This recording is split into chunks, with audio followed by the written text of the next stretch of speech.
Alors là, on va faire une petite application. On considère le triangle ABC qui est rectangle en A tel que AB égale à 3 cm, AC égale à 4 cm. Premièrement, calculons le cosinus de l'angle ABC, celui-là, de cet angle. Alors, pour calculer le cosinus de l'angle B, alors pour l'angle B, il y a deux côtés qui sont reliés avec le sommet B. Donc il y a le côté BA et le côté BC. Donc le côté BC, on sait déjà quel est son nom, c'est l'hypoténuse. Alors l'autre côté qui est BA, c'est celui-là qu'on appelle le côté adjacent. D'accord? Donc, vous avez l'angle, ça s'appelle quoi? L'angle ABC. Donc pour l'angle ABC, il y a le côté BA et le côté BC. BA, c'est celui-là.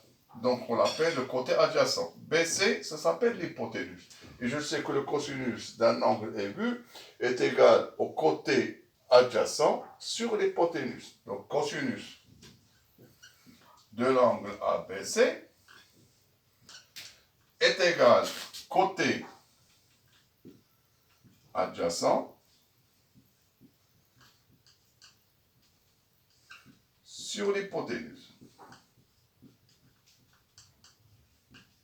D'accord? Qui est égal à quoi? C'est quoi le côté adjacent? J'ai dit, c'est BA.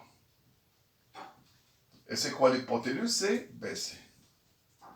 D'accord? Alors, pour calculer le cosinus de ABC, on doit calculer BA sur BC. Maintenant, qu'est-ce qu'il faut chercher? On ne connaît pas BC. Donc, pour calculer BC, qu'est-ce qu'il faut faire? On a ABC est un triangle rectangle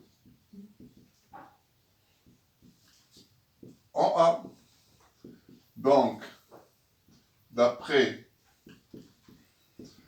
le théorème donc là, puisque le triangle est rectangle en A, donc on peut appliquer le théorème de Pythagore.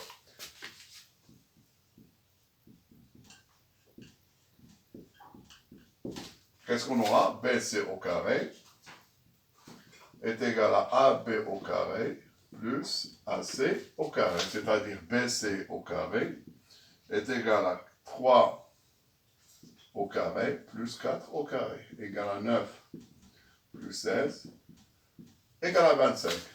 Donc, BC égale la racine carrée de 25, égale à 5 cm. Maintenant, comme on a trouvé BC égale à 5 cm, maintenant je peux calculer le cosinus de ABC. D'où cosinus de l'angle ABC, d'accord? C'est-à-dire le coefficient du rapport de proportionnalité de BA sur BC égale BA, c'est 3, BC, c'est 5. Donc c'est 3 sur 5, qui est égal, 3 divisé par 5, égale à 0,6. Elle est sans unité, parce que le cosinus, c'est un nombre rationnel, sans unité. Soit je garde cet équilibre de 3 sur 5, soit je donne la valeur décimale, s'il est exact. Donc voilà le cosinus de ABC. Maintenant, on va calculer le cosinus de l'angle ACB. Deuxièmement,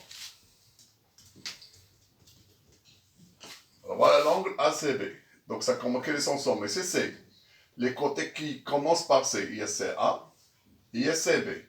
CB, c'est toujours l'hypoténuse. Donc CA, c'est le côté adjacent. Donc cosinus de l'angle ACB égale toujours côté adjacent sur l'hypoténuse. Côté adjacent sur